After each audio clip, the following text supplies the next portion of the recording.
কই গো, আমরা না আর গরিব থাকবো না, এবার আমরা বড়লোক হয়ে যাবো।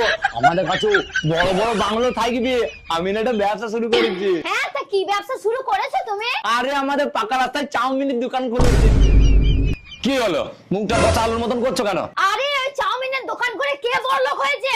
ওই কথা বলনি, আমার বন্ধু ফুচকা বিক্রি করে দুখানা বাংলো কিনে ফেললো 2 মাসের মধ্যে। আরে আমি বলতে চাইছি ব্যবসা এমন শুরু করো যেন ভিআইপি ভিআইপি ভাব লাগে, যেমন গাড়ির শোরুম। তুমি শুধু ভাবো তোমার 5খানা গাড়ির শোরুম, বলতে আমার কত ভালো লাগবে যে আমার স্বামীর 5খানা গাড়ির শোরুম আছে। তারপরেই তো তুমি হবা আসল বড়লোক। তোমার গা দিয়ে কিরম গন্ধ বেরোচ্ছে, বেরিয়ে যাও আমার বাড়িতে। আরে তুমি এটা কি বলছো? আমি ঠিকই বলছি, তুমি জানো না বড় লোকের সঙ্গে কিভাবে কথা বলতে হয় ছোট লোক? আরে আমার তো মনে হচ্ছে তুমি একটু বেশি ভেবে ফেলেছো। আমি একটু পরে আসছি। হ্যাঁ, যা যা যা, আর আসার সময়